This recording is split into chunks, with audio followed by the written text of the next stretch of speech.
Release ஆச்சு. Corona டைமில் ஒரு பாடல் ஒன்று பண்ணோம், என்ன போல் வாழ்க்கை அப்படின்னு சொல்லிட்டு. என்னோட ஒவ்வொரு கட்டத்துக்கும் நிறைய பேர் இங்கே இருக்கவங்க, இந்த மேடையில் இருக்கவங்க, இங்கே இருக்கவங்க, இந்த மேடைக்கு பின்னால் இருக்கவங்க எல்லாரும் இருந்திருக்கீங்க. அவங்களுக்கு முதல்ல நான் நன்றி சொல்லிக்கிறேன். விமர்சனங்களும் வரவேற்புரையும் தான் ஒருத்தர் அடுத்த கட்டத்துக்கு அடுத்த தளத்துக்கு கொண்டு போகும். அந்த மாதிரி என்னை ஒவ்வொருத்தரும் ஊக்குவிச்சாலும் சரி, எப்படியான விஷயங்கள் என்னை கொண்டு வந்தாலும் சரி, இன்றைக்கி இந்த இடத்துக்கு நான் வந்திருக்கிறதுக்கு முக்கியமான காரணம் இங்கே இருக்கிற எல்லாருமே. அதுக்கு நான் மனசால நன்றி சொல்லிக்கிறேன். எப்போவுமே ஒரு கனவு இருக்கணும், கனவு மெய்ப்பட வேண்டும்னா அதுக்கு நிறைய கடுமையான உழைக்கணும், நிறைய கடுமையான போராடணும், நிறைய ஃபைட் பண்ணணும். இந்த மீடியா துறை எனக்கு 22 வருஷத்துக்கான ஒரு பெரிய உழைப்பு கொடுத்துருக்கு. தியாகராஜன் சார்ட்ட ஆரம்பித்து இங்கே இருக்கிற பல பேரும் அவங்களோட லைஃப்பில் நான் இருந்திருக்கேன், என் லைஃப்பில் அவங்க இருந்திருக்காங்க. அம்பிகா மேம், ரம்பா மேம், பாய்க்கரே சார் மேடைக்கு மேடை என்னை பற்றி நிறைய புகழ்ந்து பேசியிருக்காங்க. ஸோ இப்படி எல்லாரையும் சொன்னோம். எப்படி என் வீட்டில் இருக்கிறவங்கெல்லாம் ஒரு பெரிய எனக்கு சப்போர்ட் பண்ணி என்னை இவ்வளோ தூரம் கொண்டு வந்தவங்களோ, அதே மாதிரி இந்த மேடையில் இருக்கவங்களும் அவங்களுக்கு ரொம்ப ரொம்ப பெரிய கடமைப்பட்டிருக்கேன். நான் எனக்கு முதல்ல ஆரம்பித்து வச்சது தியாகராஜன் சார் தான்.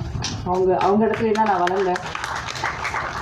எந்த ஒரு நல்லதாக இருந்தாலும் அவங்க இல்லாமல் நான் இவ்வளோ தூரத்துக்கு வந்திருக்க முடியாது. அம்பிகா மேம் அதே மாதிரி, நான் எந்த மேடையில் பேசினாலும் எனக்கு உடனே வீடியோ பார்த்து எனக்கு உடனே சொல்லுவாங்க. ரம்பா மேம் கனடாவில் இருந்தால் கூட அவங்களும் நானும் அவ்வளோ ஒரு டச் க்ளோஸில் இருக்கும். அவங்க ஃபேமிலியோடு எனக்கு இருக்கிறதுக்கு அவங்க அம்மா ஒரு ஸ்வீட் வந்தால் கூட எனக்கு உடனே ஃபோன் பண்ணி சொல்லி, கவிதா கொஞ்சம் உடனே வீட்டுக்கு வர சொல்லுங்க. ஒவ்வொருத்தருக்கிட்டையும் நான் ஒரு பத்திரிக்கையாளர், திரைத்துறையினர் அப்படின்னு இல்லாமல் அவங்க வீட்டில் ஒருத்தராக எனக்கு இடம் கொடுத்ததுக்கு ரொம்ப ரொம்ப ரொம்ப நன்றி சொல்லிக்கிறேன். முக்கியமாக ஒருத்தர் எந்த முயற்சி எடுத்தாலும், எந்த நிறுவனம் இவ்வளோ பெரிய சுதந்திரத்தை கொடுக்கும். நான் முதல்ல குறும்படத்துலேருந்து ஆரம்பித்தேன். எங்கள் பாஸ்கிட்ட போய் சொன்னேன், சார் நான் வெறும் பத்திரிக்கையாளரை மட்டும் வந்தோம் போனோம் என் வேலையை பார்த்தோன்னு இல்லாமல் நான் ஒரு ஷார்ட் ஃபிலிம் எடுக்கிறேன் சார் அப்படின்னு சொன்னேன். அப்படியா, முதல்ல 20,000 ரூபாய் கொடுத்து எனக்கு ஷார்ட் ஃபிலிம் ஊக்குவிச்சது தினமலர் தான். இந்த இடத்துல அவங்களுக்கு நான் நன்றி சொல்லி கண்டிப்பாக சொல்லி ஆகணும். அவங்க இல்லைன்னா நான் என்னோட முயற்சியும் பண்ணவே முடியாது. அடுத்து 3வது குறும்படம் பண்ணேன்.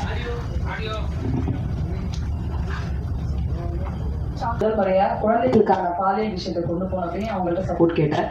அதுக்கப்புறம் கொலை விளையும் நிலம், தென் மாவட்டங்களில் இருக்கக்கூடிய விவசாயிகளோட பிரச்சனையை ஒரு டாக்குமெண்ட்ரியாக எடுத்தோம். நம்ம பத்திரிகைக்காரர் தான் அது இயக்குனார், விகடன் ரிப்போர்ட்டர் தம்பி ராஜீவ்காந்தி. அடுத்து என்ன போல் வாழ்க்கைன்னு ஒரு படம் பண்ணேன். அது ஒரு ஆல்பம் சாங் பண்ணேன். அது யுவன் சங்கர் ராஜா யூவன் ரெக்கார்டில் ரிலீஸ் பண்ணாங்க. கிட்டத்தட்ட 22 ஆர்டிஸ்ட் எனக்கு ஹெல்ப் பண்ணி கொடுத்தாங்க. ஒரு பாடல் மூலமாக, ஒரு லிரிக் மூலமாக அவங்க எனக்கு உதவினாங்க. தாத்தா படம் ஜனகராஜ் சார்ட்ட போய் சொன்னேன், நீங்கள் இந்த கதையை பண்ணலன்னா நான் இந்த ஸ்கிரிப்ட் அப்படியே வச்சுறேன் சார் அப்படின்னு. அந்த ஒரே வார்த்தைக்காக எனக்கு பண்ணி கொடுத்தாங்க. அடுத்து நான் சென்சார் போர்டில் மெம்பர் ஆனேன். அதுக்கும் ஆஃபீஸில் போய் சொன்னேன், இந்த மாதிரி வந்திருக்கு பண்ணலாமா, சரி பண்ணுனாங்க. அதுக்கப்புறம் இன்னொரு கட்டத்துக்கு போனேன். சார் எல்லா ஊருக்கும் ராஜா சார் போயிட்டாங்க, என்னுடைய ஊர் மக்களுக்கு ராஜா சார் அழைச்சிட்டு போகணும்னு நினைக்கிறேன். நான் அவர் வச்சு ஒரு ஷோ பண்ணணும்னு நினைக்கிறேன் சார், நீங்கள் சப்போர்ட் பண்ணணும் அப்படின்னு. அதுக்கும் அவங்க எஸ் சொன்னாங்க. அதோட தினமலர் மீடியா பார்ட்னராக இருந்தாங்க. ஸோ நான் எடுக்கிற ஒரு ஸ்டெப்புக்கும் ஒரு முயற்சிக்கும் என்னோடய பெரிய உழைப்பை நான் போட்டால் கூட அதுக்கு பின்னாடி இருந்து சப்போர்ட் பண்ணுறது என்னோடய நிறுவனமும் இங்கே இருக்கிற அத்தனை மக்களும் தான். இதை எனக்கு ஒவ்வொருத்தரும் கைப்பிடிச்சி என்னை இவ்வளோ தூரம் கொண்டு வந்திருக்காங்க.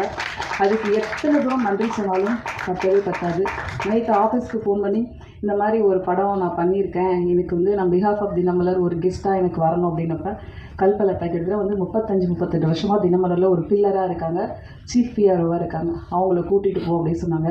இதே இடத்துல இதே ஒரு ஷார்ட் ஃபிலிம் பண்ணும்போது அவங்க தான் கெஸ்ட்டாக வந்திருந்தாங்க. ஸோ எனக்கு ரொம்ப சந்தோஷமாக இருக்குது. நிறுவனத்துலேருந்து ஒருத்தவங்க எனக்கு சப்போர்ட் பண்ண வந்திருக்காங்க அப்படின்னு சொல்லிட்டு தேங்க்யூ மேம். இப்படி ஒவ்வொருத்தரும் என் லைஃப்பில் ஒரு முக்கியமான இடத்துல இருந்திருக்காங்க.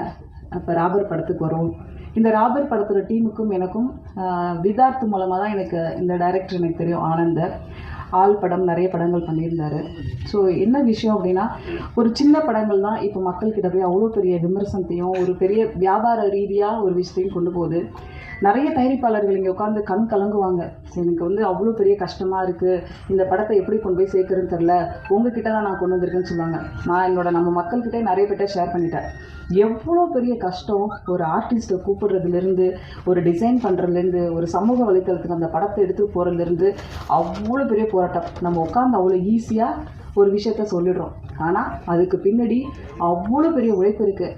தயவு செஞ்சு நான் ஒரு முடிவுக்கு வந்தேன், இனிமேல் சின்ன படத்துக்கு நான் இறங்கி அவங்களுக்கு வேலை பார்க்கணும் அப்படின்னு சொல்லி.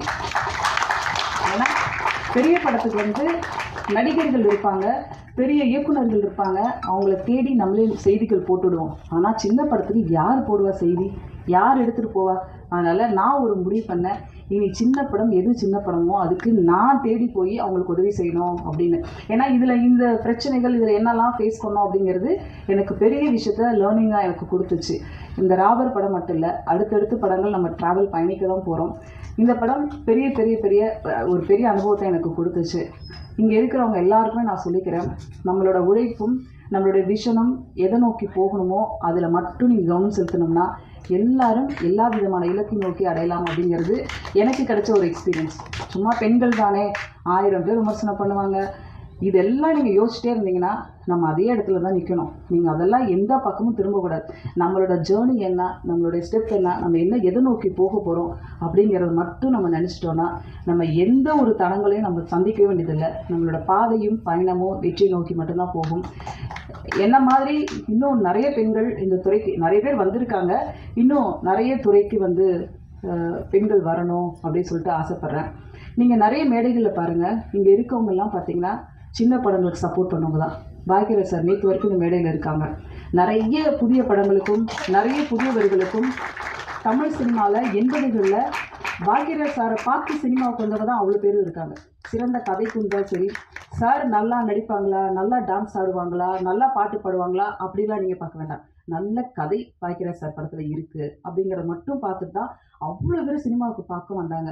தியாகராஜன் சார் நடிப்பை பார்த்துட்டு எவ்வளோ பேர் மிரண்டு போனாங்க. அவரை பழையவே சண்டை போட்டிருக்காங்க. அவர் வில்லனா ஹீரோவாக நடிச்சதுல வில்லனா நடிச்சு பேர் வாங்கின ஒரே ஹீரோ யாருன்னா நம்ம தியாகராஜன் சார் தான். அம்பிகா மேடம் கொடுக்காத ஹிட்டே கிடையாது. ராஜா அம்பிகா ஒரு காலத்தில் அவ்வளோ ஒரு ஹிட் கொடுத்த நடிகைகள். ரம்பா மேம் சொல்லவே தேவையில்லை. இன்னைக்கு உள்ளத்தை இழத்த அலைகள் லைலானா இவங்களை விட யார் பர்ஃபார்மன்ஸ் அப்படி பண்ணியிருக்க முடியும் அப்படின்னு. ஸோ இவங்க எல்லாரும் மேடையில் இருந்து இந்த மேடையை சிறப்பாக்கிறதுக்கு நான் ரொம்ப ரொம்ப நன்றி சொல்லிக்கிறேன். இன்றைக்கி ஒரு புது ஸ்டெப் எடுத்து வச்சுருக்கேன். கண்டிப்பாக இந்த பயணம் உங்களுக்கு முன்னாடி ஒரு பெரிய பாதையை போட்டு கொடுத்துருக்கு. அந்த பாதையில் கண்டிப்பாக நான் போவேன். இன்னும் பல பேர் இங்கேன்னு கைப்பிடிச்சி அழைச்சிட்டு போவேன் உங்களோட துணையோடன்னு சொல்லிக்கிறேன் இந்த இடத்துல. ஸோ சக்தி ஃபிலிம் ஃபேக்ட்ரி என்னுடைய ஊருக்காரு, நான் எப்போ உரிமையாக ஃபோன் பண்ணி திட்டலாம், நிறைய விஷயங்கள் பேசலாம். இன்னும் சொல்ல போனால் நான் நிறைய மிரட்டியிருக்கேன். நான் கேட்பேன், நீங்கள் எல்லா படமும் நல்ல படம்னு சொல்கிறீங்களே, ஃபோன் பண்ணி கேட்பேன். நீங்கள் வந்ததுக்கெலாம் வாய்க்கு வந்தாலும் நல்ல படம் எது தாங்க நல்ல படம் சொல்லுங்கள். சில படங்கள் ரிலீஸ் பண்ணிட்டு போயிட்டு அப்புறமா என்கிட்ட கேட்பாரு, படம் எப்படி இருக்குது, பத்திரிக்கைலாம் என்ன சொல்கிறாங்க, உண்மையாக சொல்லட்டுமா, நீங்கள் ரிலீஸ் பண்ணும்போது என்ன பேசுகிறீங்க, செம்மையாக வந்திருக்கு இந்த படம், நீங்கள் வேணால் பாருங்கள், இந்த படம் வந்த பிறகு நான் ரிலீஸ் பண்ணதுக்கான காரணம் என்னன்னு தெரியும் அப்படின்னு சொல்லுவேன். அப்புறம் நான் உண்மையாலுமே சில படங்கள் நல்லா இருக்குது அப்படின்னு சொல்லுவேன். சில படங்கள் சென்சாரில் பார்த்து நான் கூப்பிட்டும் சொல்லியிருக்கேன், எங்கள் உண்மையாக நீங்கள் ரிலீஸ் பண்ணுங்க, அந்த படம் நான் முன்னாடியே பார்த்துட்டேன், ரொம்ப நல்லா இருக்குது அப்படின்னு சொல்லிட்டு. சின்ன படங்களுக்கு உதவி செய்கிறவங்க தான் இங்கே இருக்கவங்க எல்லாருமே. யாரும் பெரிய படத்துக்கு உதவி செய்கிறவங்கள நான் கூப்பிடவே இல்லை. ஏன்னா நம்ம பத்திரிக்காரங்க கிட்டா ஒரு 25-30 ஹீரோக்கள் வருவாங்க, சினிமா டைரக்டர் வருவாங்க, ஆர்டிஸ்ட் வருவாங்க. ஆனால் இங்கே இருக்கவங்களாம் ஏன் பாதையில் ஜேர்னியில் இருந்தவங்களை மட்டும்தான் இங்கே நான் கூப்பிட்ருக்கேன். மற்ற யாருமே நான் இன்வைட் பண்ணல, கூப்பிடவில்லை, வற்புறுத்தவில்லை, வாங்க சொல்லவே இல்லை. இவங்க எல்லாரும் என்னோடய பாதையில் அழகான பாதையும் பயணம் போட்டு கொடுத்தவங்க. இவங்க போட்ட பாதையில் இன்னும் அழகான பயணத்தில் இன்னும் நிறைய பேர் இங்கேருந்து கூட்டிகிட்டு போகணுன்னு ஆசைப்பட்றேன். ஸோ இவ்வளோ நாள் வரைக்கும் நான் எடுக்கிற ஒரு ஸ்டெப்புக்கும் நான் பத்திரிகை நண்பர்கள் அழகாக நான் நிகழ்ச்சி தொகுப்பு பண்ணாலும் சரி, ஒரு புதிய ஒரு முயற்சி எடுத்தாலும் சரி, எதாக இருந்தாலும் நான் இங்கே உரிமையோட நிறைய பேர்ட்ட சொல்லியிருக்கேன், ஷேர் பண்ணியிருக்கேன், தயவு செஞ்சு ஒரு ஃபோட்டோ போடு அப்படின்னு. 2வது நாள் ஃபோட்டோ போட்டு எனக்கு நியூஸ் போட்டு உடனே அனுப்பி வச்சுருவாங்க. போடலாம் அவங்களை கூப்பிட்டு, என்ன இது உன்னால் போட முடியாதா, இது எத்தனை நாள் டைம் எடுத்துட்டு அப்படின்னு கேட்டால், ஒரே நிமிஷம் நாளைக்கு பப்ளிஷ் பண்ணிடுறேன் அப்படின்னு சொல்லியிருக்கீங்க. ஸோ அந்த பாசத்துக்கு எவ்வளோ ஈடு கொடுத்தாலும் முடியவே முடியாது. நேற்று வரைக்கும் அங்கே ஒரு நிகழ்ச்சியில் எனக்கு ஒரு சம்பவம் நடந்துச்சு. ஸோ அந்த மாதிரி என் கூட அக்காவா, தங்கச்சியா, தோழியா, உங்கள் கூட இருக்க ஒருத்தரா இவ்வளோ அழகான எனக்கு ஒரு லைஃப் கொடுத்துருக்கீங்க. கண்டிப்பாக உங்கள் எல்லாருக்கும் நன்றி சொல்லிக்கிறேன். முக்கியமாக என்னோடய குடும்பத்தில் இருக்கிற அத்தனை பேருக்கும் நன்றி சொல்லிக்கிறேன். எங்கள் அம்மாவுக்கு என்னோட எல்லா நல்லது கெட்டதுலேயும் என்னோடய அம்மா கூட இருந்திருக்காங்க. என்னுடைய ஹஸ்பண்ட், குழந்தைங்க, ஃபேமிலி எல்லாருக்கும் நன்றி சொல்லிக்கிறேன். இவ்வளோ பேர் சப்போர்ட் இல்லைன்னா ஒரு பொண்ணால் இவ்வளோ தூரத்தை, இவ்வளோ பிரச்சனைகள், இவ்வளோ விஷயங்கள் இருந்தாலும் தாண்டி வரவே முடியாது. நம்மக்கிட்ட ஒரே ஒரு சக்தி வேணும் இருக்கணும். மனசில் தைரியமும் தன்னம்பிக்கையும் துணிவும் உண்மை இருந்துச்சுன்னா போதும், எல்லாரையும் நீங்கள் ஜெயிச்சிடலாம். தேங்க்யூ. வந்திருந்த எல்லாருக்கும் ரொம்ப நன்றி. மீண்டும் ஒரு சந்தர்ப்பத்தில் சந்திப்போம். ராபரை வெற்றி படமாக்கணும் நானும் வேண்டிக்கிறேன். தேங்க்யூ.